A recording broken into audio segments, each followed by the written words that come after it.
শাহরুখ খান, কাজল, Salman, Shabnur শাহরুখকে signing মানি দিবে। সালমান শাহর সাথে আমার পরিচয় 1985 থেকে। ওর সাথে আমি চলেছি, আমাদের সিনিয়র ছিল, একসাথে চলেছি ফিরেছি। ওকে ব্যক্তিগতভাবে আমি খুব কাছ থেকে চিনতাম। সেই প্রেক্ষিতে আমি যেটা বলতে চাই, ও আত্মহত্যা করেনি। আত্মহত্যা করার মতো কোনো সিমটেম ওর মধ্যে ছিল না। ওকে হত্যা করা হয়েছে, কারণ ওর হত্যার 3 দিন আগে ওর সাথে আমার দেখা হয়েছিল এফডিসি সাউন্ড কমপ্লেক্সের সামনে। সে ডাবিং করছিল, খুব প্রাণবন্ত ছিল। এবং 13ই সেপ্টেম্বর তার যাওয়ার কথা মুম্বাইতে শাহরুখ খানকে সাইনিং মানি দেওয়ার জন্য, মানে শাহরুখ খান, কাজল এদের নিয়ে একটা যৌথ মুভি সে বানাবে। তো সে খুব উৎফুল্ল ছিল। তো 13ই সেপ্টেম্বর যাবে, 6ই সেপ্টেম্বর তাকে হত্যা করে দিল। ওকে ওর স্ত্রী সামিরা, ডন এরা মিলে হত্যা করেছে। ও এমন একটা কোয়ালিটির হিরো ছিল, বাংলাদেশে কখনো এরকম দেখা যায়নি। 96-এ ওকে হত্যা করা হলো, এখন হচ্ছে 2025। এই 29 বছর পর ওর জনপ্রিয়তা তো কমেনি, বরঞ্চ আরও বাড়ছে। এখনকার জেনারেশনের ছেলে মেয়েরা, তারা সালমান শাহর সময় তাদের জন্মও হয়নি, তারাও এখন সালমান শাহকে ভালোবাসে, তার বিচারের দাবিতে আন্দোলন করছে। এরকম আর্টিস্ট আমি দেখিনি। কারণ সে যেদিন হত্যা হলো, তার 24 ঘন্টার মধ্যে 46 জন ছেলে মেয়ে আত্মহত্যা করলো। এটা পৃথিবীর ইতিহাসে কোনো ফিল্ম ইন্ডাস্ট্রিতে এরকম ঘটেছে কিনা আমার জানা নেই।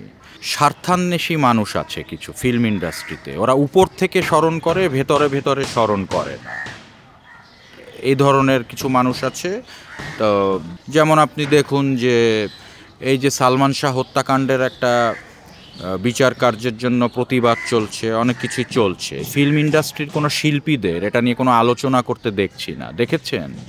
দেখা যাচ্ছে না, তাদের কোনো ফেসবুক পোস্ট যাচ্ছে না। এটা কেন? বান্ডেল থাকলে প্রতি সেনমানিতে টাকা বাঁচবে। বিকাশ সেনমানি বান্ডেল কিনে জিতুন প্রতি লেনদেনে। শুধু বাংলাদেশের না, ইন্ডিয়াতেও এখনও সালমান শাহকে ফলো করে যাচ্ছে। ওর চালচলন, কথাবার্তা এতটা মিষ্টতা ছিল, ওর সাথে 2 মিনিট কথা বললে কোনো মানুষ ওর জন্য পাগল হয়ে যেত।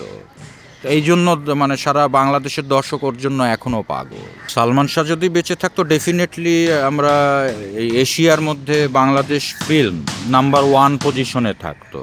কেননা সালমান নিজেই উদ্যোগ নিয়ে শুরু করেছিল, শাহরুখ খান, কাজল, সালমান, শাবনূর ইন্ডিয়া বাংলাদেশ যৌথ মুভি করবে 13ই সেপ্টেম্বর, যেটা একটু আগে বললাম। মুম্বাই যে শাহরুখকে সাইনিং মানি দিবে, 6ই সেপ্টেম্বর তাকে হত্যা করলো। সেই পর্যন্ত তাকে যেতে দিল না। যদি সে এটা করতে পারতো, তাহলে দেখা যেত ওই মুভিটা খুব হিট হতো, মানে ওটা বাংলাদেশ ভারত মিলিয়ে শুভ মুক্তি পেত। তারপর একের পর এক এরকম আসতো, দেখা যেত হয়তো মুম্বাইতেই তাকে একাধারে অনেকগুলো মুভি করাচ্ছে। বাংলাদেশের ফিল্ম আরও উজ্জ্বল হতো। তো সেটা তো হতে দিল না, তাকে হত্যা করে সব শেষ করে দিল সব। এখন দেখেন বাংলাদেশের চলচ্চিত্রই ধ্বংস। আমাদের একটাই দাবি, এই হত্যাকাণ্ডের বিচার চাই। 20 তারিখ রাতে সালমান শাহর মামা আলমগীর কুমকুম সাহেব রমনা থানায় হত্যা মামলা দায়ের করে এসেছে। তো সেই থেকে এই পর্যন্ত একটা আসামিও কেন অ্যারেস্ট হলো না? এটা প্রশাসনের দৃষ্টি আকর্ষণ করে বলছি যে দ্রুত আসামিদের গ্রেফতার করুন, আসামিরা যেন পালিয়ে যেতে না পারে। এখন পর্যন্ত সামিরা, ডন এরা কেউ কেন অ্যারেস্ট হলো না?